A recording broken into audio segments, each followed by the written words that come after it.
À la fin de cette vidéo, j'ai un message pour vous très important. Si vous voulez soutenir la chaîne et vous faire plaisir en même temps, n'hésitez pas à checker Holy Energy, le plus vieux sponsor de la chaîne. C'est le sponsor qui permet de boire des boissons sans culpabiliser, sans calories et sans sucre. C'est aussi une des meilleures manières pour obtenir de la caféine avec la gamme Energy, parfait pour vos petites sessions gaming, lecture, etc. Même pour faire du fit. Il y a aussi la gamme hydratation Ice Tea et même la gamme Milkshake pour tous les gens qui veulent boire des boissons en se faisant vraiment plaisir. Merci à tous ceux qui passent par mes liens pour soutenir la chaîne, vous la faites perdurer depuis très longtemps. N'oubliez pas le code BrushClub pour moins 10% et le code BrushUp5 pour moins 5 € sur la première commande, et je vous conseille les starter sets qui sont parfaits pour commencer. Allez, on commence la vidéo. Il existe de nombreuses nobles légendes sur les guerres d'unification, des batailles où les légions de l'empereur nouvellement créées ont balayé tous ceux qui s'étaient opposés à lui avant leur création. Parmi ces récits, on ne trouve aucun qui mentionne la 9ème légion, seulement des rumeurs sinistres et des chuchotements à demi murmurés.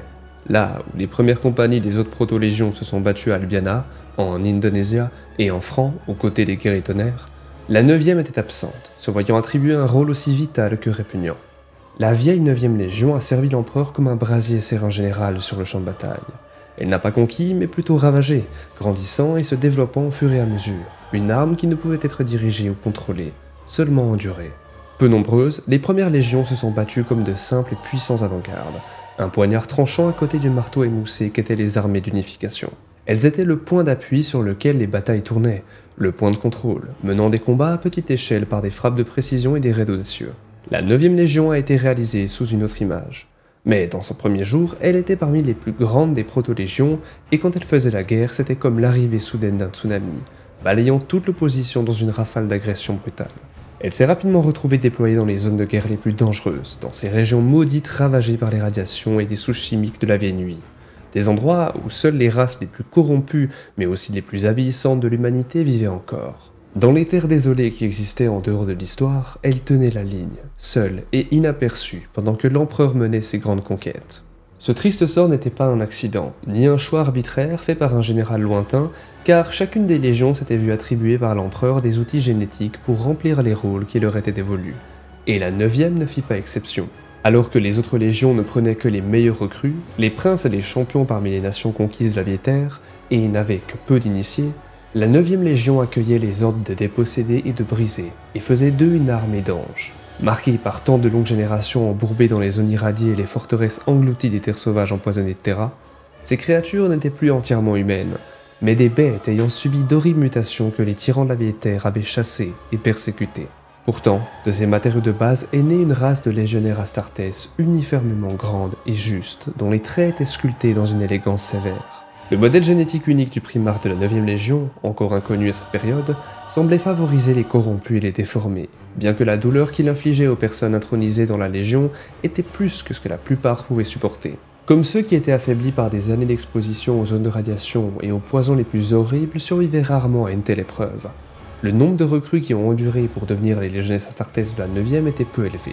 Pourtant, contrairement aux autres légions, la 9ème a largement ouvert ses portes, et aurait revendiqué des tribus entières de déserteurs, de prisonniers de guerre et de ceux pleins d'espoir qui suivaient toujours dans leur sillage. Les apothicaires aux mains sanglantes ont utilisé leurs couteaux sans relâche pour maintenir la Légion en plein effectif de combat, et cela dans toutes les zones de guerre les plus infernales.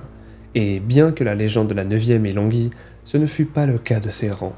Alors même que les rangs de la 9ème augmentaient, les sombres rumeurs qui la suivaient grandissaient également, car l'héritage de l'empereur l'avait doté de sombres dons.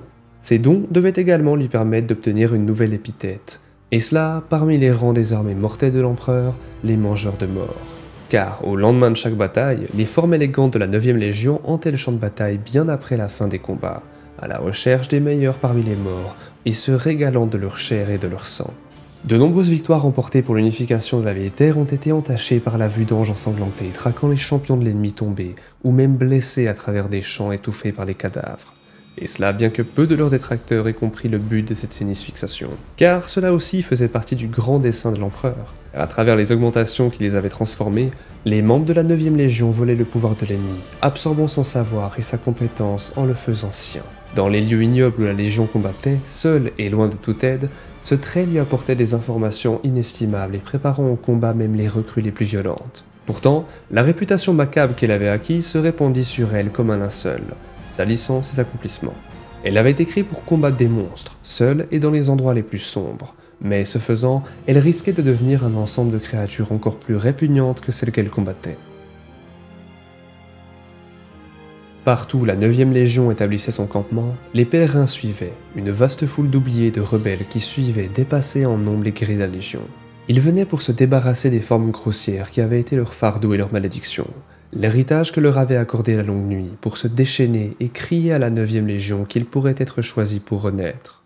Ils venaient pour passer à travers le sang et les tourments, et renaître en tant qu'ange du nouvel empereur. Au début, ces rassemblements n'étaient guère plus que des foules de vagabonds désespérés, mais à mesure que l'influence grandissait, les frères rouges commencèrent à apparaître parmi eux.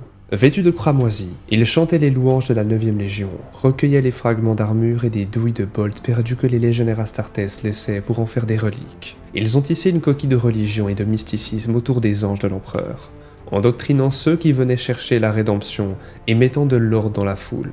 Ils prêchaient un credo sanglant de sacrifice et de sang, offert aux anges enragés qu'ils adoraient, afin qu'ils se joignent à eux pour une éternité de guerre. Un rêve aussi captivant devait s'avérer un puissant leurre, profitant à la fois à la Légion et au culte. Pendant un certain temps, ils sont devenus indispensables à la Légion naissante, faisant grossir les fidèles grâce aux dîmes et aux pots de vin de ceux à qui ils prêchaient. Bien que les guerriers de la 9e les regardaient avec désintérêt, les frères rouges ont utilisé leur influence et leur richesse pour diriger les hordes de pèlerins qui suivaient la Légion et pour décider qui serait présenté aux apothicaires. Mais leur temps était limité, car dans les derniers jours des guerres d'unification, l'empereur lui-même décréta la vérité impériale, dénonçant la superstition de toutes les races. Finalement, les caravanes en soie des frères rouges furent brûlées par la 9e Légion elle-même, braquant ses armes sur les prêtres et leurs fidèles avec une indifférence impitoyable. Car les guerres d'unification avaient engendré dans leur cœur un comportement froid et sinistre, et un mépris désinvolte pour la souffrance et la mort. Les guerres d'unification ont balayé le système Sol comme une tempête imparable et sauvage, et la 9e Légion a fait de même. Bien qu'elle ait été l'une des plus importantes des premières légions, ses effectifs s'étaient accrus grâce au recrutement généralisé pendant la guerre pour l'ancienne Terra. La 9e n'a pas trouvé sa place dans les hostes disposés pour attaquer les lunes joviennes ou les mondes intérieurs riches en ressources. Au lieu de cela, son drapeau a été planté parmi les lunes artificielles de la malheureuse Neptune, dont les tunnels labyrinthiques et les sombres halls étaient les repères des pirates xénos et des derniers colons humains avilis de cet avant-poste lointain. Il n'y avait rien à gagner ici, si ce n'est du temps. Un temps précieux pour l'empereur pour réclamer les chantiers navals de Saturne et l'allégeance de Mars, et qui exigerait que les pilleurs et les mutants des mondes extérieurs soient maintenus en place. À cette fin, il envoya la 9e Légion y mourir. 12 000 guerriers de la 9e, tous des vétérans de guerre sur la Terre antique, ont disparu sur les lunes de Neptune. Alors que l'empereur et ses grandes armées ont mis au pas Saturne, Mars et les mondes intérieurs, aucune nouvelle de la 9e Légion ne leur est parvenue, ni de leur succès, ni de leur anéantissement. Lorsque ces conquêtes furent achevées et que l'empereur retourna dans la froide obscurité du système extérieur, peu s'attendaient à trouver autre chose que des cadavres congelés. Pourtant, lorsqu'ils arrivèrent sur Neptune, la 9e Légion était bien vivante. En effet, malgré la perte d'un grand nombre de ses effectifs d'origine, la taille de la force était presque la même, renforcée par des recrues prises parmi la lie de la population à peine humaine de Neptune. Là où d'autres auraient pu s'effondrer et tomber, la 9e Légion n'avait fait que se renforcer, renaissant de ses cendres de la défaite comme un phénix ensanglanté. En ces jours sanglants, la Légion était comme une bête en perpétuelle évolution, ses rangs étant largement formés d'infanterie de ligne équipée presque exclusivement pour la folie brutale des assauts rapprochés. C'était un rôle dans lequel la Légion excellait, privilégiant toujours une charge soudaine et écrasante à une longue bataille d'usure. Elle comprenait bien le rôle de sa légende macabre dans la guerre, choisissant le plus souvent de mettre en scène ses attaques au crépuscule ou à l'aube, et s'attelant à décorer les grilles orageux de ses armures avec diverses images de charniers, et se rendant en champ de bataille sans répit, afin que la vue de leur visage angélique taché de sang puisse troubler l'ennemi. Certaines compagnies ont même commencé à incorporer les rituels sanglants secrets de la Légion dans leur doctrine de combat, déchiquetant ainsi l'ennemi sur le champ de bataille, ou se livrant à des festins sanglants pour briser leur morale et semer la panique dans leur rang. La 9e Légion sera envoyée à maintes reprises dans le creuset de la destruction, pour en ressortir chaque fois aussi robuste qu'auparavant. Chaque fois, elle prit à l'ennemi ce qui était nécessaire pour continuer à se battre, et a saisi la victoire là où d'autres n'avaient vu que la défaite et le désespoir, bien que cela l'ait changé. Sur les champs de bataille noirs et silencieux de la ceinture de Kuiper et les interminables désolations de Rust, la 9e Légion fut envoyée pour combattre et survivre là où d'autres ne pouvaient pas, afin de lutter contre les actions invisibles des premiers pas hésitants de la Grande Croisade. Malcador le Sigillite, le bras droit de l'empereur lui-même, prit note de ses exploits et la surnomma la Légion des Revenants, un titre que beaucoup en vinrent à utiliser pour leurs guerriers indomptables de la 9e Légion. Autant en signe de l'admiration superstitieuse que ses membres suscitaient chez beaucoup qu'un éloge de leur bravoure. En effet, le Sigillite n'était qu'un des nombreux hauts fonctionnaires de la Divisio Militaris qui semblait mal à l'aise avec cette incarnation des Legiones Astartes.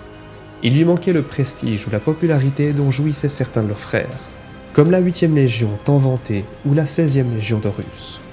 Étant une armée dangereuse et inesthétique qui ne devait être dégainée qu'en cas de nécessité absolue, puis rapidement dissimulée à nouveau, la 9e Légion se trouvait souvent en compagnie des légions moins favorisées par les brillants seigneurs du Nouvel Imperium. Avec les sauvages Warhounds, plus tard nommés les Warleaders, et la souvent oubliée 4e Légion, dans laquelle Horus avait trouvé ses propres outils jetables, elle a trouvé une parenté amère. Mais il était rare de voir ces légions réunies. Pourtant, c'est l'œuvre de ces guerriers au sens pratique et à l'apparence peu glorieuse qui a jeté les bases de l'Imperium, bien qu'il y ait peu d'éloges chantés pour louer les actes que l'empereur leur a ordonné d'accomplir dans la poursuite de l'Empire doré qu'ils cherchaient à construire. Un des nombreux implants nécessaires pour transformer des hommes mortels en légionnaires est l'Homophagea. Et cet organe a été conçu par l'empereur pour permettre à ces légions d'absorber les souvenirs mais aussi les compétences de leur ennemi en consommant leur chair. Cet organe est situé dans la moelle épinière, mais fait en fait partie du cerveau, constitué de 4 faisceaux nerveux reliant la colonne vertébrale et la paroi de l'estomac. Capable de lire et d'absorber le matériel génétique, l'Homophagea extrait l'information sous forme d'un ensemble de souvenirs ou d'expériences qui s'ajoutent aux siens. La nature hyperactive de cet organe au sein de la 9e a conduit au développement d'un certain nombre de rituels de consommation de chair et de sang dans les premières années de la Légion. Les mutations de cet implant qui caractérisent la Légion sont la cause la plus probable des envies de chair et de sang éprouvées par nombre de ces recrues. Et avant le conditionnement mental et l'entraînement commencé par Sanguinus, le primarque, ces pulsions se sont fermement ancrées dans les caractères de la Légion. Les effets de cet organe ont permis d'introniser les nouvelles recrues et de leur conférer une compétence de base avec une extrême rapidité à travers la chair des nouveaux morts. Cette pratique macabre était courante pendant les premières années de l'existence de la Légion, permettant de remplacer rapidement les pertes sur le champ de bataille.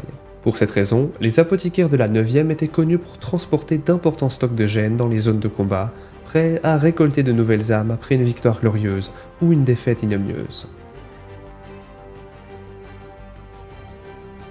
À chaque victoire, les terribles légendes qui entouraient la 9e Légion grandissaient et se répandaient. Elle était le spectre qui hantait les lieux sauvages au bord de l'avancée de la Grande Croisade, la terreur que l'empereur avait libérée pour se frayer un chemin à travers les étoiles. C'était un devoir et un titre qu'elle acceptait avec une sinistre fierté, n'esquivant jamais le manteau qu'elle portait en son nom et ne se dérobant jamais aux tâches qui leur étaient assignées.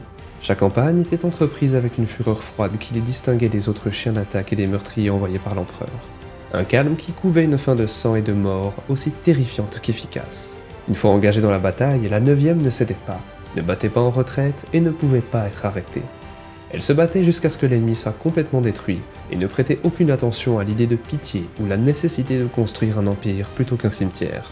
Peu de gens parmi les puissants et les renommés se réjouissaient de leur présence à la veille d'une bataille, car la puanteur de la mort et de la folie était toujours sur eux. Ainsi, en l'absence d'un protecteur parmi la poignée de primarques de retour pour les guider et donner un but à leur guerre, la 9e Légion s'enfonça encore plus dans l'isolement et l'infamie. Elle devint le foyer d'un étrange mélange de doctrine impériale et de rituels sanglants. Ses rangs et ses formations étaient composés de cultes charnels et de sanglants prophètes de guerre. Les superstitions d'individus venant de 100 mondes rendus puissants par leur transformation et qu'on a lâchés sur les pires champs de bataille de la Grande Croisade. Pire, l'apparition de ces anges trempés de sang, grands et frappants, peut-être même plus encore lorsqu'ils étaient aspergés de sang sur le champ de bataille, a souvent amené ceux qu'ils avaient conquis au nom de l'Imperium à se mettre à pratiquer leur culte, de peur de mettre en colère les anges de sang qui étaient venus à eux. C'était un glissement vers la folie qui allait voir la fin de la Légion. Car en effet, si elle ne s'atténuait pas, elle deviendrait un danger plus grave pour l'Imperium que les monstres qu'elle était destinée à chasser. Les graines de cette destruction étaient déjà semées. Beaucoup observaient la Légion et ses commandants, déjà méfiants à l'égard de la 9e immortelle et de ses tueurs sanguinaires.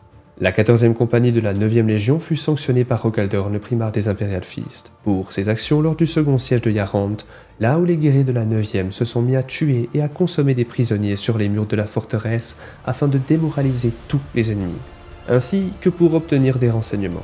Alors que l'armée impériale a porté plainte contre la Légion après que des rapports aient été déposés selon lesquels des soldats mortellement blessés, des fusiliers de Malagant, avaient été massacrés et drainés par la 9e Légion, plutôt que d'être laissés à la merci de l'ennemi pendant la retraite de Shedim. Mais malheureusement, des nécessités aussi brutales ne semblaient pas préoccuper la 9e Légion.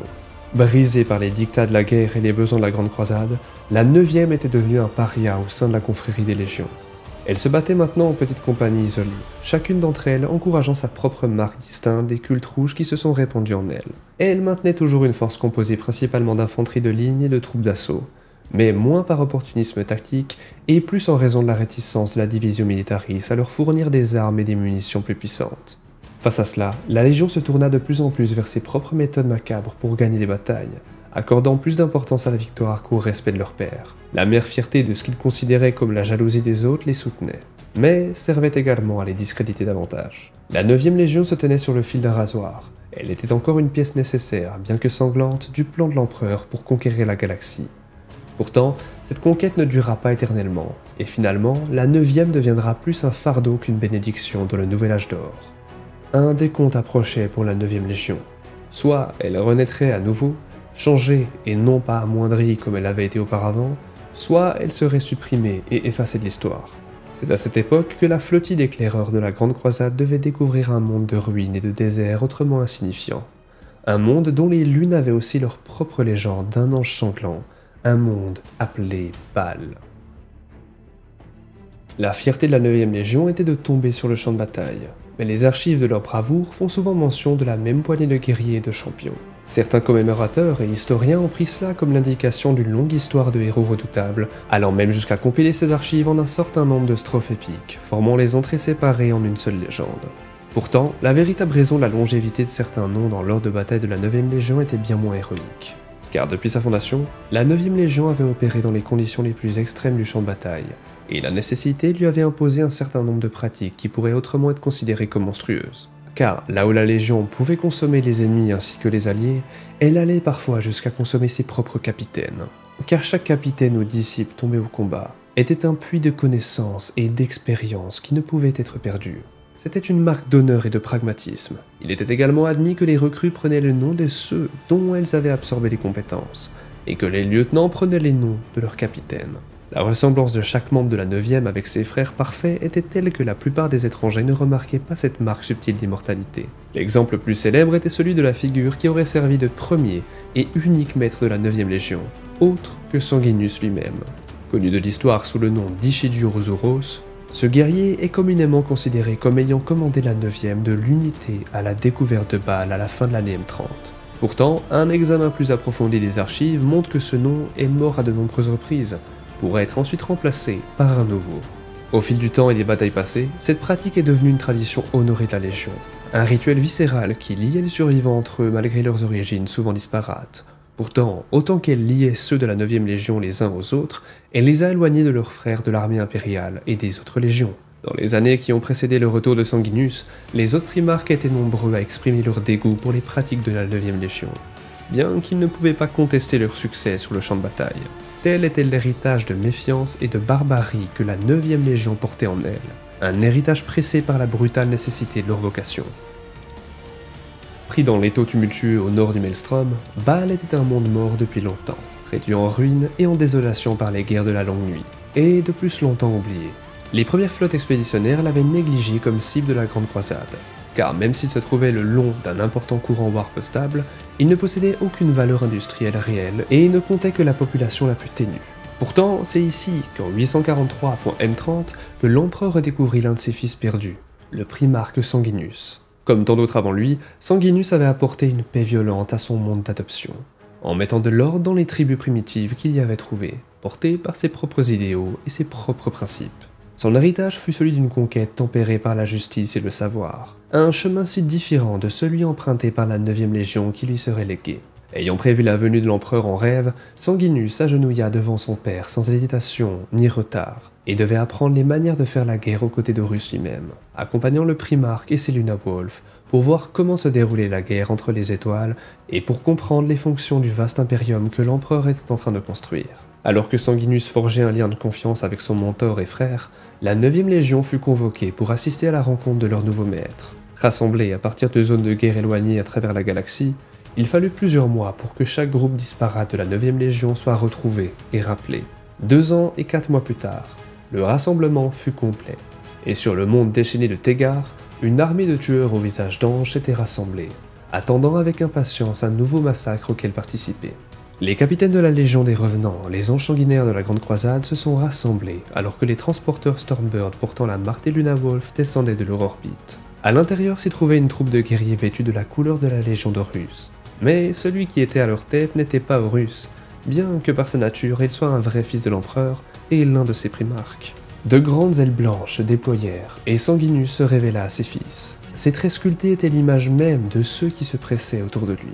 Sanguinus aperçut les guerriers de la 9e rassemblés, chacun portant les cicatrices d'une bataille acharnée, à la fois sur leur visage fier et dans les sombres recoins de leur esprit. Ces hommes ne devaient pas être impressionnés par tous ces actes de cérémonie de son escorte, ni par la simple force des armes. Le primarque ailé, au milieu de la pluie des tempêtes de ce monde lointain, s'agenouilla devant ces purs tueurs et buveurs de sang cicatrisés. Et plutôt que d'exiger leur allégeance, il leur offrit la sienne. Les guerriers qui avaient tout donné au Nouvel Imperium, et qui, en retour, n'avaient obtenu que mépris et méfiance, se voyaient maintenant offrir la loyauté d'un primarque, donnée librement et sans réserve. Sanguinus avait gagné leur dévotion par cette action, et pour sceller leur union, il dirigea la Légion rassemblée lors de leur première campagne. Il le fit sur les lignes de front de la bataille où sa bravoure parlait pour la sincérité de son engagement. Le 5e monde du système Tegar Pentorus fut la scène sur laquelle Sanguinus se battit pour la loyauté de sa légion. Il y a donné de son sang dans le maelstrom des combats, et en est venu à comprendre la vraie nature de ses fils. Sanguinus a été témoin de la soif de sang et de leur faim qui régnait au sein de la légion, et il reconnut qu'il s'agissait de sa propre obscurité. Les hordes abumènes de Tegar et leurs esclaves bestiaux tombèrent devant la 9e légion comme le blé devant une faux. Sanguinus lui-même réclama la peau d'un terrible Carnodon comme trophée de bataille et symbole du pacte qu'il avait conclu avec ses fils. Au lendemain de la campagne, la fourrure était éclaboussée de sang. Sanguinus voyait un avenir possible, un avenir cramoisi de guerre éternelle où ses fils deviendraient vraiment des monstres, les jouets d'une sombre et terrible fureur. Pourtant, le primarque ailé ne désespéra pas. Même dans le feu de la bataille, il restait chez les guerriers de la 9e une étincelle de noblesse, les cendres encore chaudes de leur fierté et de leur détermination martiale. Ils se sont battus pour s'emparer de la faveur inconstante de la victoire, et pas seulement pour le massacre, et ont tenu à leur propre code d'honneur avec une volonté de fer. Ce seront ces armes dans la bataille pour l'âme de la 9e Légion, les outils avec lesquels il les élèvera. Le primarque ailé savait parfaitement qu'aucun avenir n'était absolu, qu'aucun sombre destin n'était impossible à réparer, et à la fin de la bataille, il déclara « Même si une obscurité plane sur eux, un avenir trempé de sang et d'horreur, ce sont encore des anges de sang. » Peu de jeunes primarques arrachés aux côtés de l'empereur par des moyens inconnus se sont retrouvés dans des conditions que l'on pourrait qualifier d'équitables. Et pourtant, parmi eux, Sanguinus a été particulièrement défavorisé par la fortune. Il devait se reposer dans les lointains systèmes de Baal, autrefois un module prospère des anciens empires de l'humanité, qui avait depuis été réduit à une mer de cendres et de poussière brûlée par les radiations, et cela à cause de sa propre folie au cours de la longue nuit. Sur la 2e lune, où Sanguinus fut jeté à la dérive, il restait un fragile vestige de l'humanité, un certain nombre de tribus guerrières qui rôdaient dans les déserts. Et ces derniers survivaient grâce au butin de guerre et au peu que l'on pouvait trouver dans les désolations. Le primarque passa ses premiers jours dans les déserts profonds, et l'on sait peu de choses à leur sujet, car Sanguinus ne parlait pas. Il a sans doute affronté des épreuves qui auraient tué des hommes adultes, tué des créatures que même les tribus du désert évitaient, et aurait survécu malgré les plus grosses chaleurs qu'une planète pouvait subir. On ne sait pas combien de temps dura son séjour dans les désolations, mais lorsqu'il fut découvert par l'une des nombreuses tribus de Baal Secundus, il était un jeune garçon, presque majeur selon les critères des membres de la tribu, et il portait déjà les ailes qui ont fait sa renommée. Que ces ailes blanches soient nées de l'influence de Baal ou du dessein de l'empereur est un secret que seul lui sur Terra peut révéler. Sanguinus s'adapta rapidement à sa nouvelle vie. Comme tous ceux de son espèce, sa force et sa résistance lui valaient rapidement une place dans les rangs de la tribu qu'il avait trouvée, connue comme toutes les tribus de Baal sous le simple nom de peuple du sang, ou le sang. C'est là qu'il grandit, troublé par des rêves et des présages de mort et de sang, ainsi que par l'arrivée d'un roi sinistre venu des mondes extérieurs. Il lutta contre les misérables mutants qui rôdaient dans les profondeurs du désert, et contre les pillards des autres tribus avec les mêmes déterminations que celles qu'il mettait dans sa loyauté envers son nouveau peuple. Pourtant, contrairement à ses lointains parents, il n'y eut pas de longue guerre d'unification sur Baal Secundus, pas de glorieuse campagne de conquête pour prouver la valeur du jeune primarque. La légende du guerrier ailé s'est répandue loin sur Baal, un guerrier grand, beau et très différent de son peuple rabougri, et marqué par les radiations. Féroce en temps de guerre et sage en temps de paix, il semblait être la vision des gloires passées revenues à Baal, une promesse d'avenir qui avait été pratiquement oubliée par le peuple du sang. Malgré les dénégations du primarque, il devient un dieu pour son peuple d'adoption, et des guerriers venus de tout le désert vinrent combattre à ses côtés. En l'espace de quelques courtes années baalites, chacun des interminables étés brûlants, un vaste os s'était rassemblé aux côtés du grand ange pour apprendre de ses paroles et s'abriter sous ses ailes. C'est ainsi que lorsque l'empereur Dieu vint chercher son fils disparu, lorsque les vaisseaux spatiaux revinrent dans le ciel de Baal, ce ne fut pas pour trouver un roi de la bataille et de la guerre, mais plutôt un dieu réticent. Ayant prévu depuis longtemps la venue de son père et les nombreuses conséquences de cette rencontre, Sanguinus vint seul à la rencontre de l'empereur, sans la longue suite de ses adorateurs ni les guerriers engagés à son service. Seul, il s'agenouilla devant son père et ne demanda que l'avis de ses disciples, craignant la colère d'un homme qui avait juré de renverser toutes les religions. Voyant dans le primarque ailé un serviteur au talent rare et à la loyauté sans faille, l'empereur exauça son vœu. Sa vérité fut cachée à Baal et aucun vaisseau de l'Imperium ne se poserait plus sur la deuxième lune de Baal, sauf sur l'ordre de Sanguinus lui-même. Les Blood Angels allaient continuer à vivre comme ils l'avaient toujours fait, en partie pour se prémunir contre le pacte du Grand Ange, et Sanguinus lui-même partit se mettre au service de l'empereur.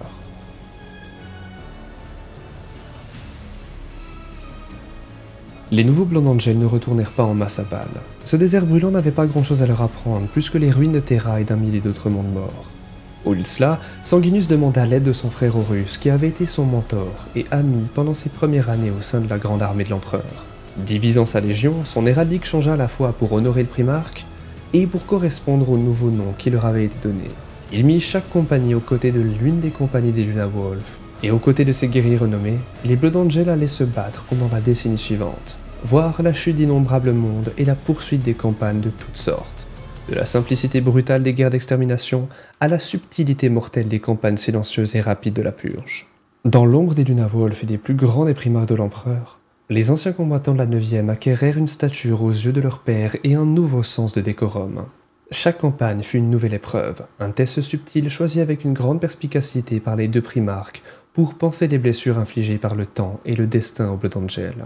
Sanguinus insuffla à ses fils un nouveau sentiment de fierté, et non pas un simple carnage et une éternité de mêlées sanglantes, ainsi qu'un avenir où ils seront ces exemples du credo impérial, à l'égal même des propres guerriers d'Horus. Pendant le siège d'Anaxis VII, qui dura 1 an, ils saisirent la valeur de la fraternité en se tenant côte à côte avec les Imperial Fists contre une marée de rudes qui semblait sans fin.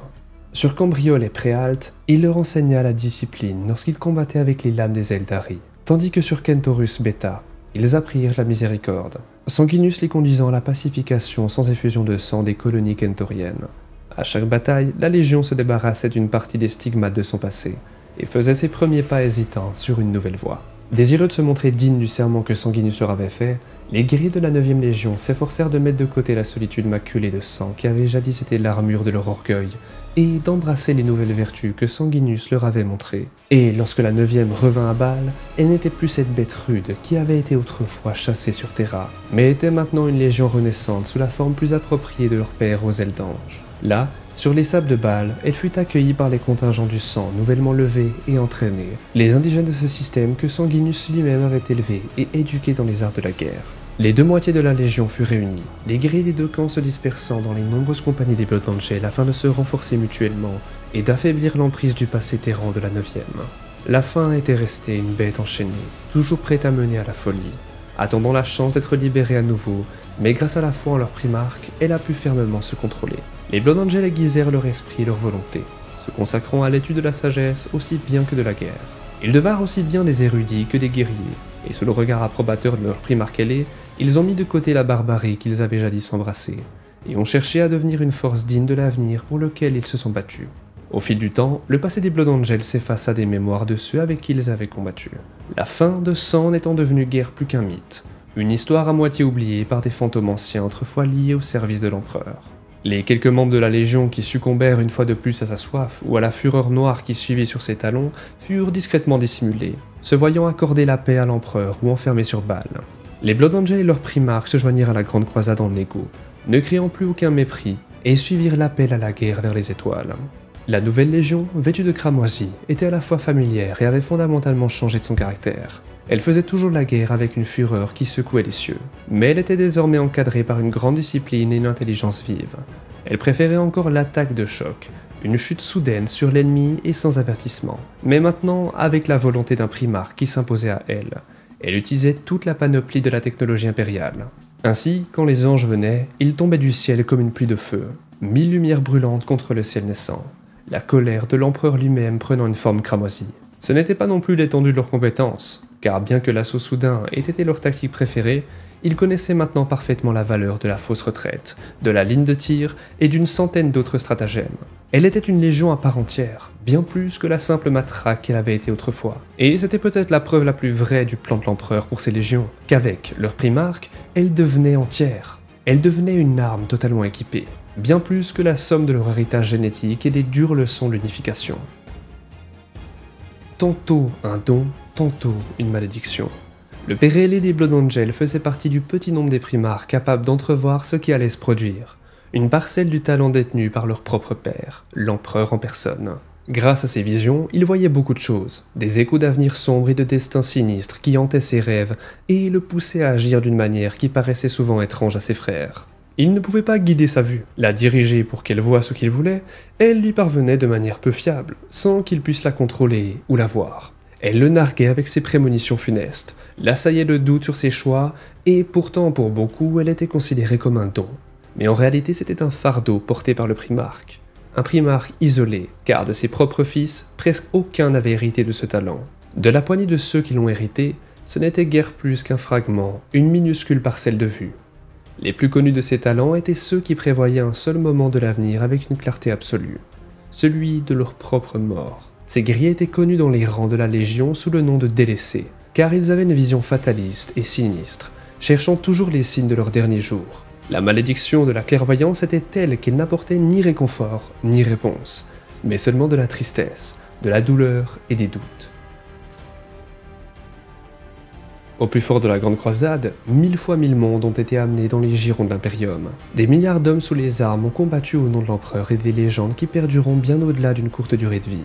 Parmi ces histoires, ce sont les Space Marines qui furent les plus grands et brillantes légendes, chacune étant une marque brûlante d'excellence martiale qui a éclairé le chemin des armées mortelles qui les ont suivies. Et parmi ces légions, certaines ont bien plus que d'autres marqué l'esprit de la Grande Croisade. Les Blood Angels de Sanguinus se retrouvaient parmi ce groupe.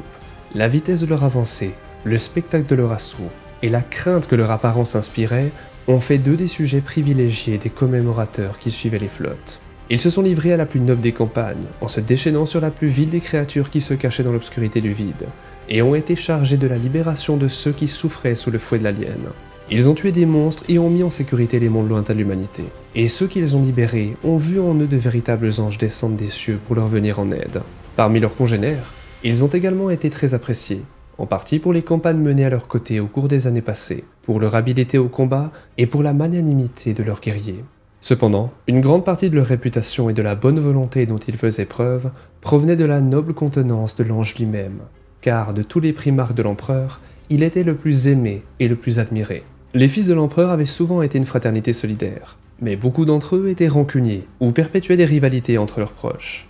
Parmi tous les primarques, Sanguinus était peut-être le plus admiré et le plus respecté, car il ne tenait aucun de ses frères pour inférieur à lui-même et rencontrait chacun avec une chaleur et une bonne volonté ouverte qui calmait même la rage de son sinistre frère Angron. De tous, seul Horus était peut-être tenu en plus haute estime, bien que le comportement plus froid et l'aspect plus sombre du seigneur d'Octonia le lassât plus distant que le primarque ailé.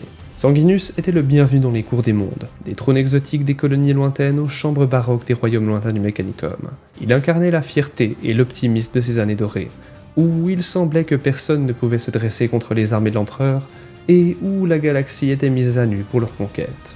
Ulanor devait être la preuve de ce destin, une grande campagne pour briser le plus grand rival restant de la domination de l'humanité, l'Empire Orc d'Urlak-Urg. Ici, Horus allait briser cet ennemi dans la plus grande bataille de la Grande Croisade, remportant ainsi une grande victoire. Et pourtant, même après cet accomplissement lors du triomphe qui allait suivre, beaucoup s'attendaient à ce que Sanguinus, qui n'avait pas été présent au combat, reçoive les lauriers de maître de guerre. Telle était la réputation et l'amour qu'on portait au grand ange et à ses fils, désormais considérés comme des guerriers et des érudits hors pair. Peu doutaient de la valeur de Sanguinus en tant que représentant de l'empereur, bien que certains aient succombé à une jalousie persistante. C'était le sommet de la gloire pour les Blood Angels et leur père, un sommet qu'ils n'allaient atteindre que pendant une courte période et d'où leur chute allait fissurer les fondations même de l'Imperium. Alors qu'il semblait que la vision de l'empereur allait s'accomplir, la Grande Croisade s'acheva de la plus terrible et de la plus inimaginable des façons. Il advint qu'Horus, le loyal maître de guerre de l'empereur, se détourna de celui-ci pour vouer son âme au dieu du chaos. près de la moitié des armées de la galaxie se rallirent à lui, dont une grande partie des légions Space Marine. À l'aube de ce qui devait être une nouvelle ère de gloire, le genre humain fut plongé dans la pire guerre fratricide qu'il ait jamais connue. Des milliards de vies furent sacrifiées sur l'autel de guerre, et chacune des âmes ainsi perdues nourrit l'insatiable appétit des dieux du chaos. Si la Grande Croisade avait été le plus beau moment de l'humanité, l'hérésie d'Horus en fut le plus noir. Les frères s'entre-déchirèrent sans le moindre pitié. Des héros furent assassinés, des mondes brûlèrent, et le rêve de paix de l'empereur fut brisé pour toujours. Jamais en ces temps de ténèbres les Blood Angels ne faiblirent, et ils restèrent loyaux à l'empereur. Sanguinus prit la place laissée vacante par la trahison d'Horus et assura le commandement des forces impériales. Ce faisant, il mit les Blood Angels en première ligne de combat. Leur rivalité avec les World Eaters se transforma en une haine farouche, car les deux légions servaient désormais des maîtres différents, et les combats qui les opposèrent figurent parmi les plus épouvantables jamais vus. On raconte qu'Horus haïssait et craignait Sanguinus plus qu'aucun de ses autres frères, et élabora bien des ruses pour le corrompre ou l'assassiner, mais aucune ne réussit. La jalousie du maître de guerre déchu, qui voyait en eux tout ce qu'il avait lui-même rejeté, a nourri les succès des Blood Angels et les a amenés à leur perte. Après le coup d'envoi de l'hérésie d'Horus contre les Blood Angels dans le système Cygnus, mettant la 9ème Légion à genoux alors qu'elle combattait les démons de la Tempête de la Ruine et les éléments de la Légion des Worldbearers, les terribles tragédies qui s'ensuivirent faillirent briser leur détermination et détruire la Légion. Les 3 centres de recrutement de la Légion furent assiégés. Baal et Seif résisteront de justesse à l'assaut des traîtres, tandis que Canopsus sera détruite par les membres de la Légion, qui refusèrent de la laisser tomber aux mains de l'ennemi. À Anvilus, les Blood Angels ont tenté d'intervenir dans la guerre intestine, avant d'être brutalement stoppés. À Drusen, les effectifs d'une compagnie ont été anéantis en une seule bataille.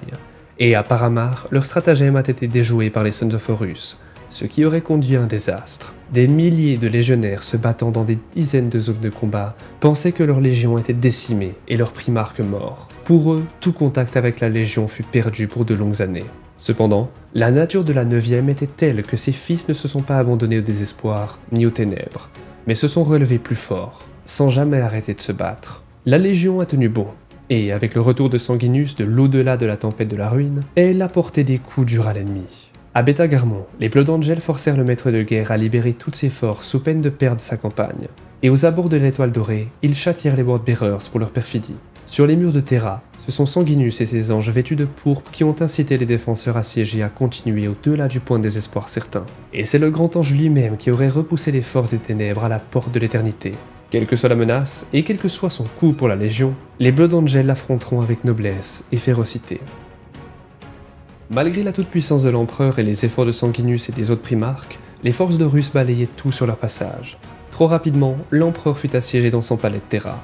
En comparaison des Seïdes d'Horus, seule une poignée de guerriers demeurait à ses côtés pour faire face aux armées des démons, de traîtres et des Space Marines renégats. Les Blood Angels dirigeaient la défense du palais et ne perdirent jamais courage malgré l'ampleur des forces qu'ils devaient affronter. Aux côtés de leurs frères Imperial Fist, des soldats de l'armée impériale braves mais trop peu nombreux et des stoïques Adeptus Custodes, les Blood Angels tenaient les remparts du bastion. Mais ils ne pourraient remporter la guerre, ni même ne serait-ce qu'y survivre, en demeurant dans la position de l'assiégé. Décidant de jouer sa dernière carte, l'empereur porta le combat sur la barge de bataille d'Horus, le Vengeful Spirit, se téléportant ainsi au cœur du quartier général ennemi avec les Blood Angels et les Imperial Fist. Seuls des Space Marines étaient à même de contempler sans défaillir les horreurs de ce navire démoniaque. Mais la situation restait périlleuse. Sanguinus fut séparé de ses camarades, et si la légende dit vrai, il fut amené devant Horus par la ruse. Dans sa malfaisance, celui-ci offrit au primarque une dernière chance de renier l'empereur et de rejoindre son camp. Mais le primarque des Blood Angels resta loyal jusqu'au bout et refusa. Horus entra dans une colère noire et attaqua. Même au summum de sa puissance, Sanguinus n'aurait pu espérer triompher de l'abomination qu'était devenu son frère. De plus, le primarque était épuisé et souffrait de nombreuses blessures reçues durant le siège. Lorsque l'empereur pénétra dans le sein des seins du navire, il y trouva le maître de guerre triomphant au-dessus de la forme brisée de Sanguinus. Horus fut alors vaincu lors du combat qui suivit. Mais l'empereur fut mortellement blessé. Ce duel est raconté par des légendes, car les faits exacts sont depuis longtemps perdus. Mais il est un détail que toutes les versions du récit ont conservé. Malgré l'immensité du pouvoir de l'empereur, jamais il n'aurait pu vaincre Horus si la lame de Sanguinus n'avait pas ouvert une fissure dans l'armure du maître de guerre. Après la défaite d'Horus, l'Imperium fut irrémédiablement changé. L'empereur ne pouvait plus jouer aucun rôle dans la défense militaire de l'humanité, car la survie de son corps meurtri était entièrement dépendante des machines du Trône d'Or. La reconstruction de son empire et la mise en déroute des renégats revint au primarque loyaliste qui avait survécu au combat, des hommes tels que Rogaldorn des Imperial Fist et Roboute Guilliman des Ultramarines. Et ce fut ce dernier qui eut le plus d'influence sur les Blood Angels désormais privés de chef. Par le biais du Codex Astartes, le vaste traité consacré à la réorganisation des légions Space Marines afin d'empêcher qu'une rébellion de l'ampleur de l'hérésie ne voie à nouveau le jour, Guilliman divisa la légion des Blood Angels en chapitres, qui à ce jour assurent encore la défense de l'Imperium. L'humanité avait souffert, et l'Imperium était à genoux, mais les Blood Angels allaient en payer le prix plus longtemps que n'importe qui d'autre. La mort de Sanguinius engendra la Rage Noire, et c'est cette malédiction qui allait changer pour toujours la nature du chapitre. De même que la chute de l'empereur marquait le début du déclin de l'humanité, la mort de Sanguinius des mains du maître de guerre rebelle annonça la lente dégénérescence des Blood Angels. S'ils restèrent beaux et fiers malgré la perte de leur primarque, des pensées sinistres s'insinuèrent dans leurs âmes. Une soif rouge qui ne pouvait être étanchée, une faim abominable qui n'amenait que démence. Chaque Blood Angel sait que si la mort ne le prend pas au cours d'une bataille, la folie qui rôde dans son esprit finira par l'emporter lorsqu'il succombera à la Rage Noire, qui ne peut être assouvie, et à laquelle seule la mort met fin.